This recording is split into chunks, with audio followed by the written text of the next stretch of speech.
I'm Margaret Ritchie, President of Seroptimus International of Desert Tucson. Seroptimus International is a professional women's organization throughout the world with 3,000 clubs in 121 countries. We are dedicated to improving the lives of women and girls. Like the larger organization, our local club is very concerned about the increase in domestic minor sex trafficking here in our community as it is in many places across the United States. We sponsored this film, The Price of Silence, produced by A.Dalton, as a means of increasing awareness of the problem, understanding of the victims and their families, and how to help. Thank you for taking time to watch this brief film.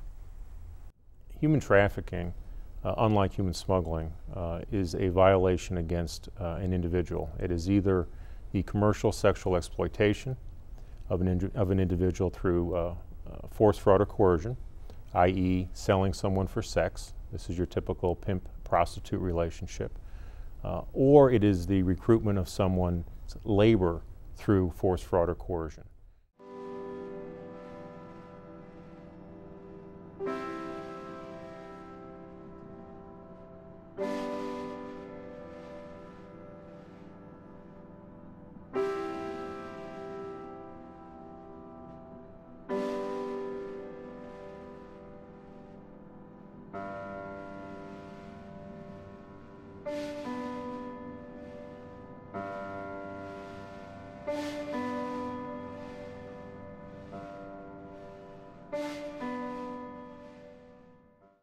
We are personally interested in it because our very own daughter was a victim of human trafficking, and it happened right here in our community and right under our noses.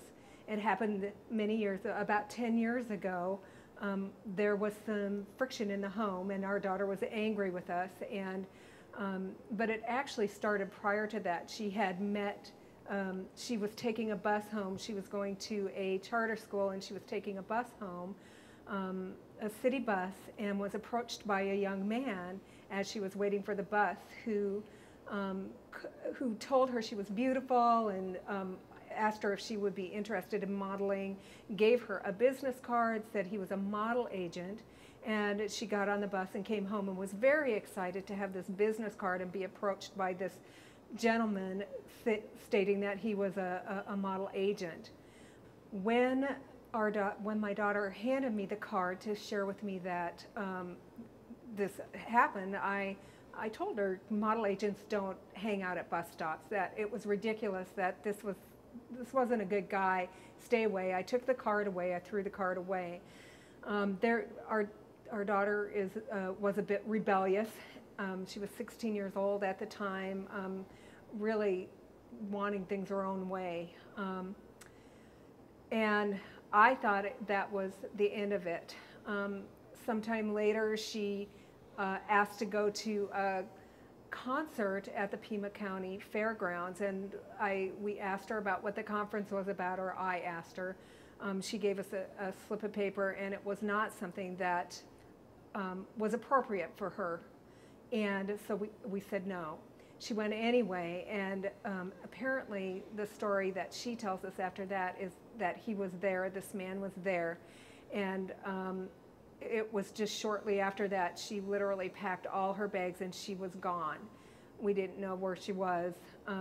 Wasn't very long later, about 2 weeks later, 2 weeks of not knowing where my daughter was, I got a call from the Phoenix Police Department that my daughter had been arrested for prostitution. And I drove that night, it was about midnight, I drove through the night, got her, and found her there in prostitute's clothes at the police department. They let me in a room with her that looked like it had a two-way mirrored glass, and I just had a conversation with her. I don't even remember, except that I was fairly in shock at what had happened. She looked hardened. She looked angry with me, but wanted to come home. And so they let her go. I'm not even sure that she was charged with prostitution. I know I got to bring her home. And about 2 weeks after that, she attempted suicide. and was in a mental health ward, and that's when the story came out about what happened. The story that entailed afterwards was that my daughter was taken by this man to Phoenix, who promised her, of course, the world. She was still going to be a model. She'd run into him at the fair, but it was the next day that she really packed her bags and met him someplace, I don't know where, and he took her to Phoenix. He bought her clothes as he promised. He got her nails done. He got her hair done.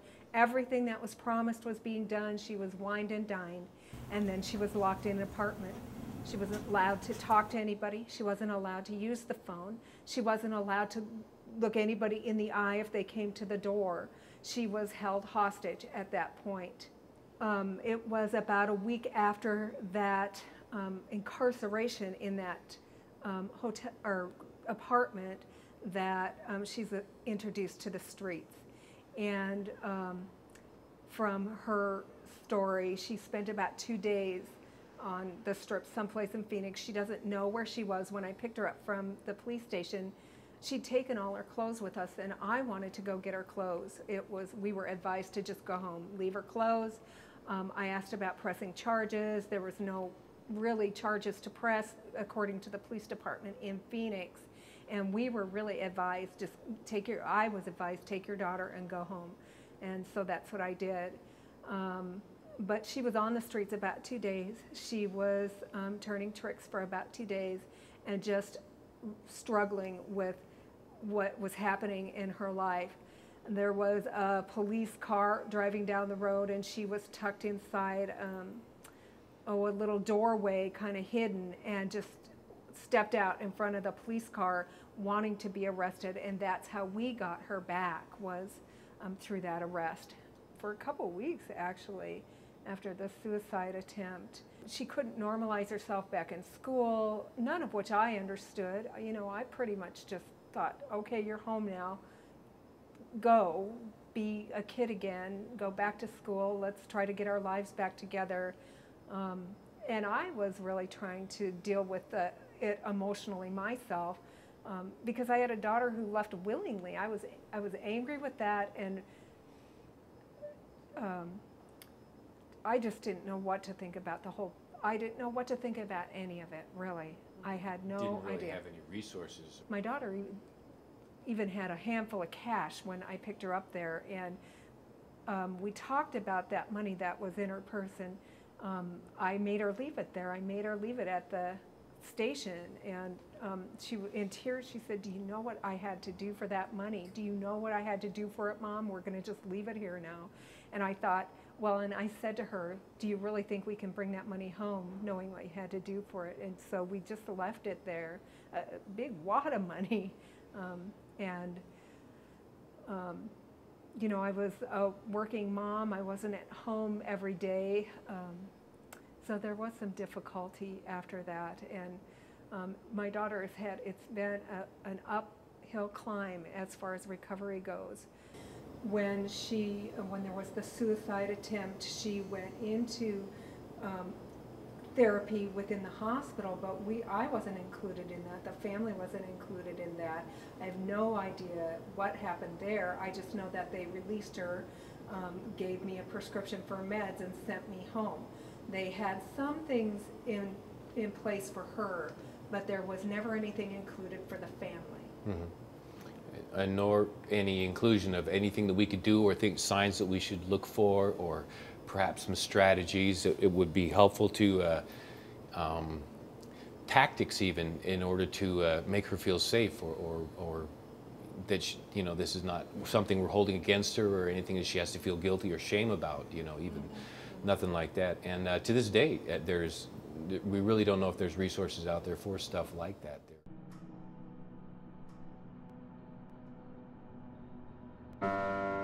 There's still behavior that exhibits trauma in her life. She's a wonderful girl, and we love her, and she's a wonderful mom.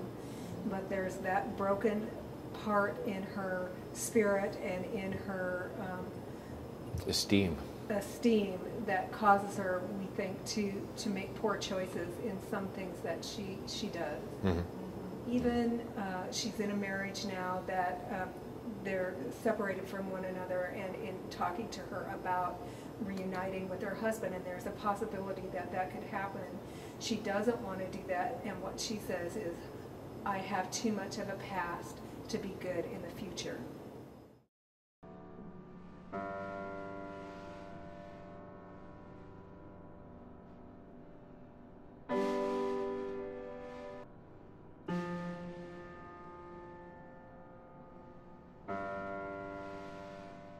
So when I was about 6 years old, my mom and dad had gotten a divorce, and my mom had went to work while I stayed with my uncle and my cousin, who was around 15 or 16 at the time. And usually he was pretty mean to me, and so we didn't really hang out. And he, that day in particular, my uncle was watching TV in the living room, and my cousin was talking to me, and he's like, hey, why don't I make you some food or something? And so I was like, okay, you know, I stopped what I was doing to go hang out with him.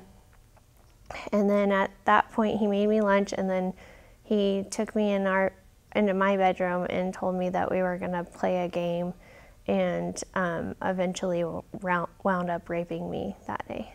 I already was feeling a ton of shame from what had just happened, very dirty and shameful. And then to compound that, my uncle basically told me that it was my fault, and that I was doing something wrong, and that if my mom found out, I would be in trouble. So I didn't disclose it to my mom until a few years later.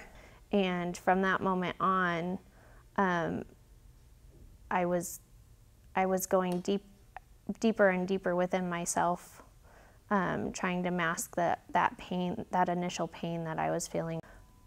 One, I didn't take very good care of myself at any point. My parents really had to fight with me to take showers and comb my hair and things like that. And I really had no self-worth. I was really acting out towards my father, and telling him that I wanted him to die, and that I hope he got hit by a truck anytime he would leave me. I was whining constantly. I started acting out in class a lot, talking way too much, getting sent to the back of the class, which just isolated me even further. And I started doing stuff like tying my shirt up so that my midriff would be showing, and stuffing my shirt so that it looked like I had breasts. I was chasing boys all the time and like trying to kiss them. All of this behavior was a pretty drastic change for me, and my friends really started to isolate from me because of my behavior, and the more that they would reject me, the more I would act out. A foundational trauma of a child that's sexually abused, really what that means is that their ability to define for themselves what is a good relationship, what is a healthy relationship, is sort of taken away from them. If it's a family member, if it's someone close to the family, if it's someone that's like a family member, if it's a very trusted person in their life, it can really impact that for the rest of their lives. And so they're going to have, they're going to struggle a lot with being able to identify healthy relationships, being able to identify their own boundaries, and being able to be intimate with people in a way that is good and healthy for them as people.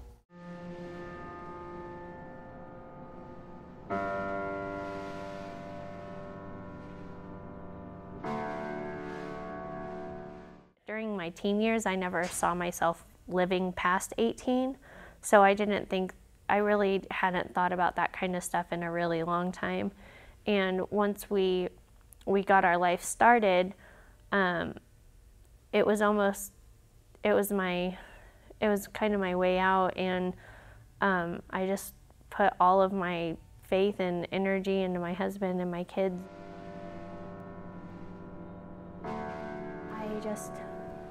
I couldn't even do the dishes without having some type of intrusive thought, and I'd be driving in my car and be thinking about crashing into something and be scared that we were all gonna die, and I would play out the whole the whole thing, the ambulance coming and my kids being taken off on a gurney and me being at their funeral, like it was just all these really horrific thoughts. Like, and it wasn't, and I mean, I know that people have those thoughts sometimes, but this was like a constant, like almost every free second, that's what I was thinking about.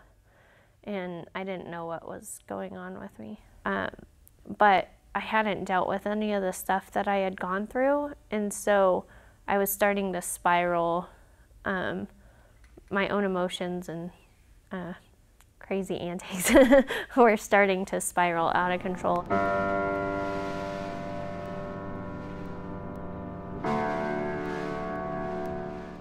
I was more asked about my symptoms and not really anything about my past.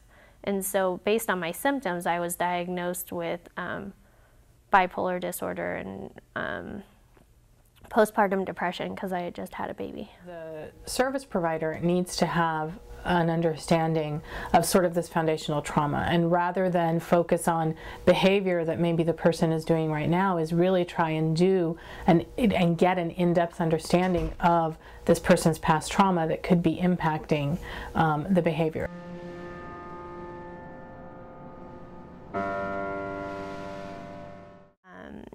I've done like a complete 180 just in the last 2 years, just from all of the understanding and education that I received about what abuse is, how it affects you, and how I could relate that to my own story. And I've started to be able to release all the shame that I had been carrying since that first time I got raped when I was 6.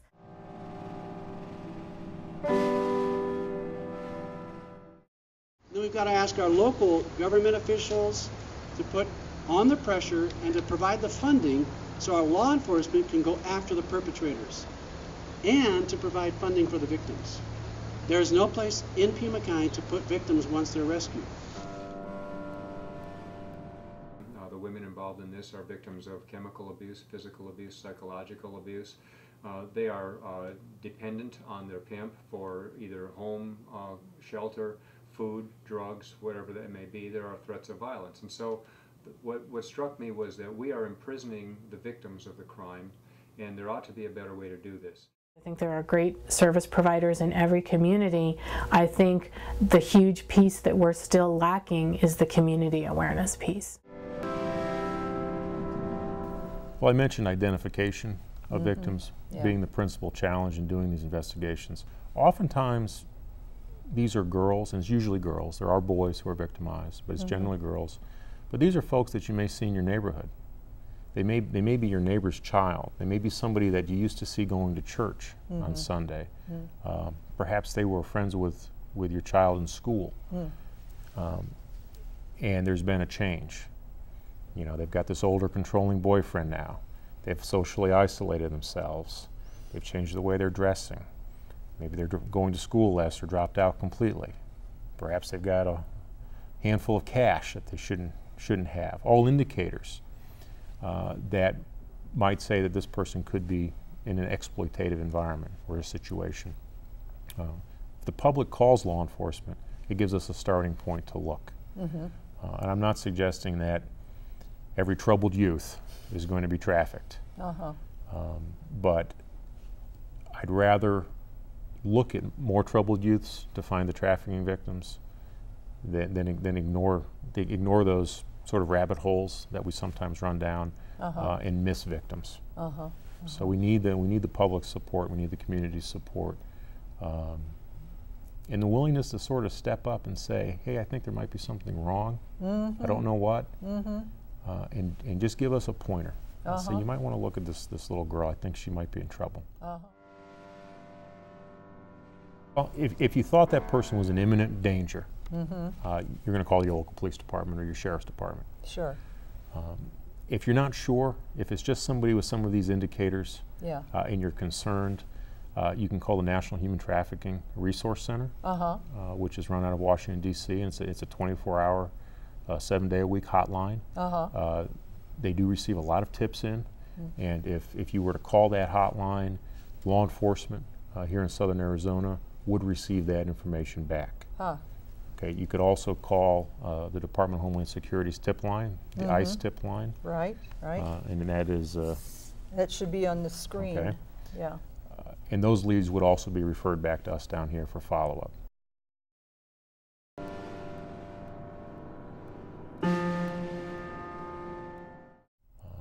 Just raising that awareness, Yes. and getting folks to be concerned about it, and to pay a little more attention. And I'm not suggesting being hypervigilant, but just paying a little more attention, and making a phone call if you think something's wrong.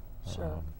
And I think that's really what we're not seeing here yet, is because even when I talk to law enforcement officers, they say, "Well, Eric, that doesn't exist here." Right.